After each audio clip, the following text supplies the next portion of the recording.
everyone, welcome back to the Stitches and Scribbles channel. My name is Erin and I have a vlog for you today, but in 2 weeks, hopefully from when this video is released, it will also be a tutorial on my channel. I was working for a while on what I wanted to do with a very special set of yarn that I purchased, and I think I finally figured out what project I want to make. I just realized I left it slightly off camera. It's over here.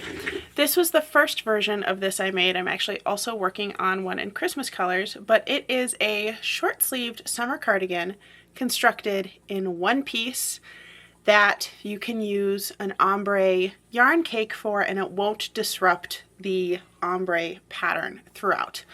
For today's vlog, I'm actually using a set of yarn instead of an ombre cake, although I think this is best suited for an ombre cake because I have some yarn that I got over a year ago now on our vacation to Door County, Wisconsin, and this was a set of yarn dyed by Interlacements, The Art of Fiber and Color, and they were named after the seasons in Door County. So this is the spring colorway with white, orange, kind of a berry magenta color, purple, and a couple of like reddish toned spots, a little bit of brown. Then this one is summer in Door County with the vibrant greens, royal blues, and turquoise. Really pretty. This one is autumn in Door County. We've got more of the reds and purples back, but much deeper tones than the spring one. And then winter in Door County is deep purples, royal blues, navies, and a little bit of teal.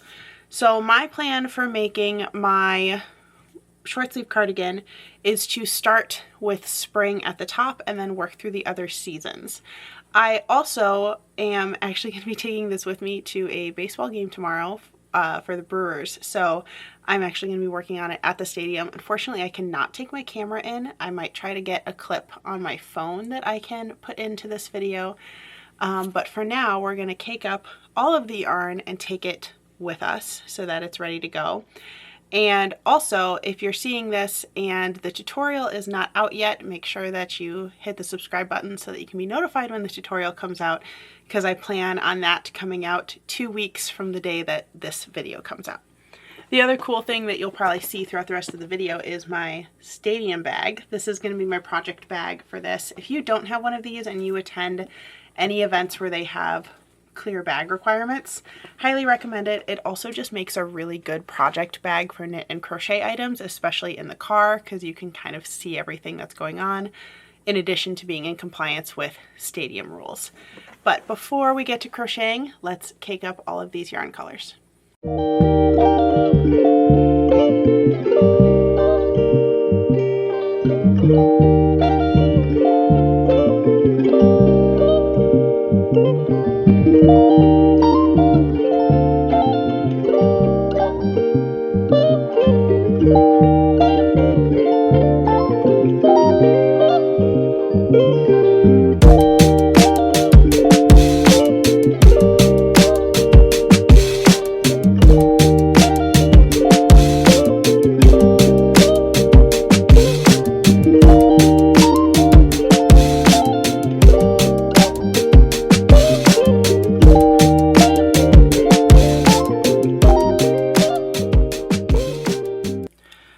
I worked on this piece for a little bit last night, and today is Brewers game day. I realized I don't have an actual Brewers t-shirt or sweatshirt, so I'm going with a navy and yellow one that I have. This is what my piece looks like so far. So it kind of looks like a granny square at first glance, but there's a slit in one side. And that's because this granny square kind of becomes the front and back, or left and right panels of the front and the back panel.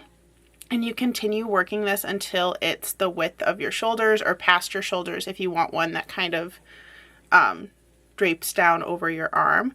But this is what it's looking like so far. I love working with this yarn. It's really fun. I love how the colors are turning out. Definitely looks very springy, but almost like spring when there's snow still on the ground. But the colors remind me of flowers and also of all of the fruit wines that you can get in Door County, especially cherry wine.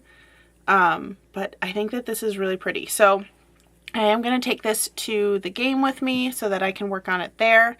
I have a feeling that for the top section of my cardigan where I am working out to the shoulders, I'll use definitely all of the first skein, possibly all of the second skein, and then have the lower half of the body be the other two skeins, but I'm not sure yet. I kind of just have to see how it works up and how it's looking as it goes. But without further ado, let's go get ready for a baseball game.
Alright, between the baseball game and the last couple days, this is how far I've gotten.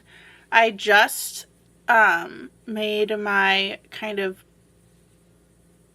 bridge between the front and back panels so that the sleeves are separated out.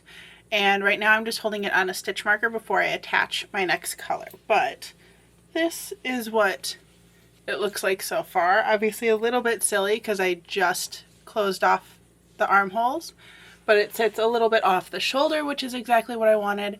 And now I can just continue to work down the body, and my next color will be the autumn colorway. So let's get started.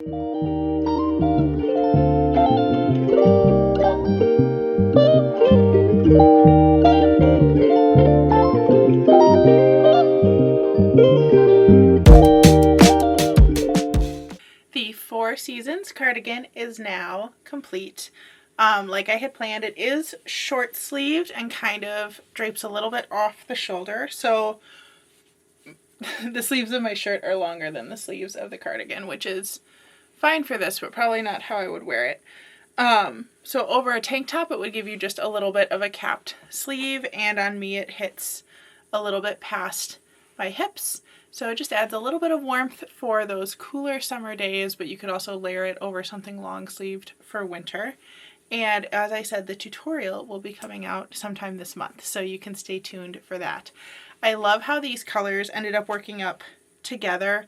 I do think at first glance it's a little bit of an odd color combination, but I think with the right colors underneath it works. I would probably wear this with like a purple underneath or maybe a blue, because those are kind of the most dominant colors. Red would also work, just not the red shirt that I have on today. And I think this is something that I'll get a lot of wear out, so I'm glad that I finished it. Thank you so much for watching today's video. That's going to be it for this one. If you liked what you saw today, make sure you hit the subscribe button down below so you can be notified of all my crafty content right here on YouTube. And if you want to follow me on other social media sites, that information will be in the description box below. Thanks again for watching. Keep an eye out for the tutorial, and I'll see you in the next one. Bye everyone.